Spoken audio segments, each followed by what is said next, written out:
I wept and I said to him, "Let them out." And he said, "No, tomorrow they'll be taken to Yanamia prison." They threw us on the ground, tied our hands, and when we tried to get up, they kicked us in the head.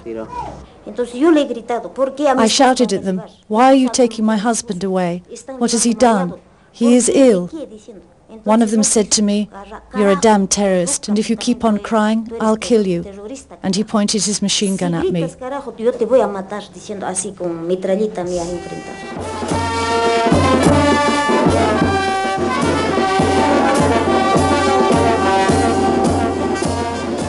After years of authoritarian rule, Peru embarked upon democracy at the beginning of the 80s. But elections alone will not put an end to the totalitarian ways of the past. Violations of human rights by guerrilla groups or the armed forces are still commonplace. Efforts are being made to change these deep-rooted practices, and Peruvians are now learning to assert their rights through the Defensoría del Pueblo, created in 1996 with the support of the United Nations. Its chief, Jorge Santisteban de Noriega, was elected by Congress.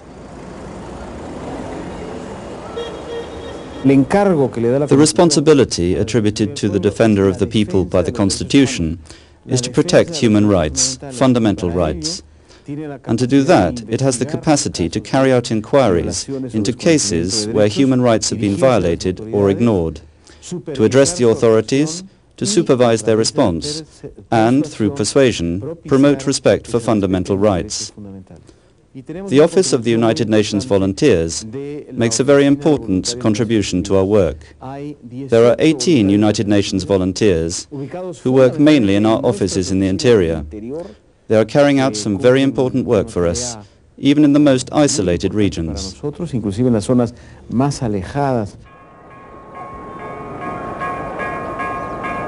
Huamanga, capital of the Ayacucho province, where in the past decade thousands of people have been victim of terrorism and repression.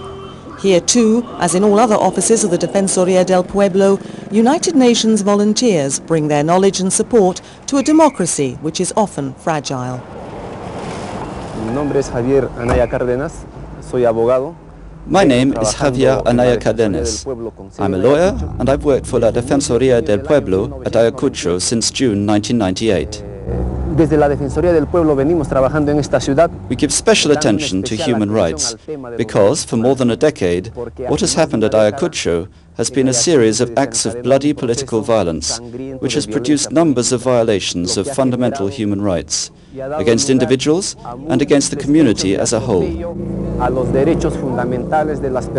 To do this, La Defensoría del Pueblo has carried out inquiries into these cases and at the same time works to raise awareness and to promote basic rights.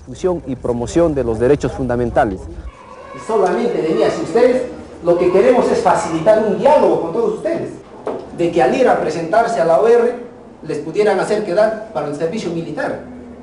No, entonces, a partir de esas experiencias.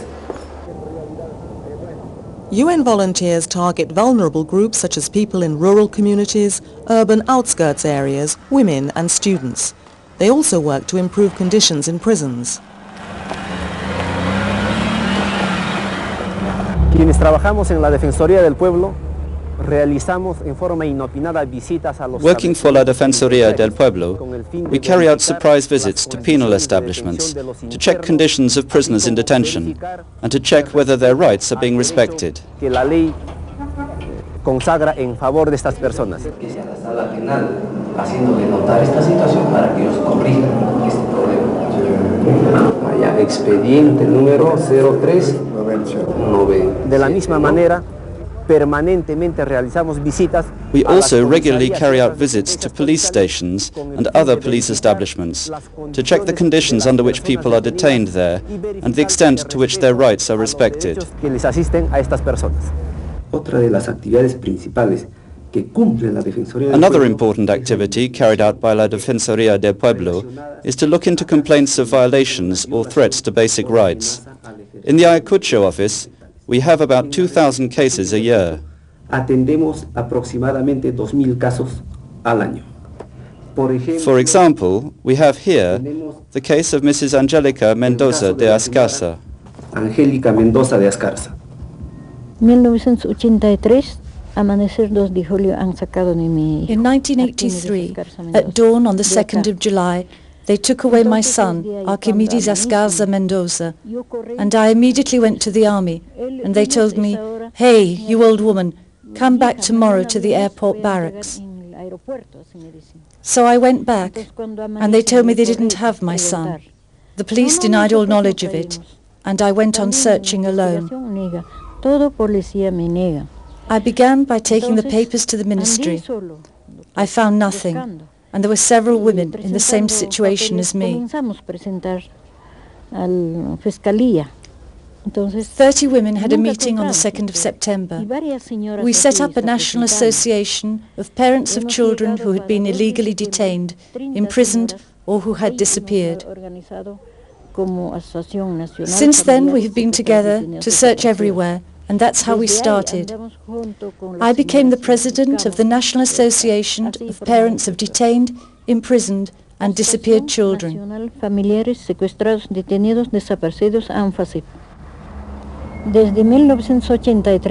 Since 1983, they followed me constantly.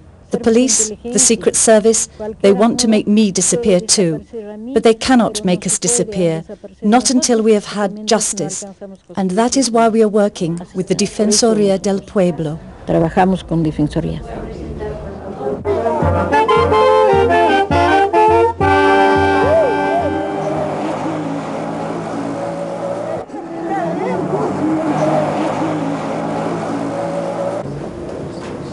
¿En qué podemos servirle? Asimismo, para recabar... For this case inquiry, we have an interview with Mrs. Angelica Mendoza de Ascarza, and in order to gather more information so that we know more about what happened, we listen to evidence from 2 further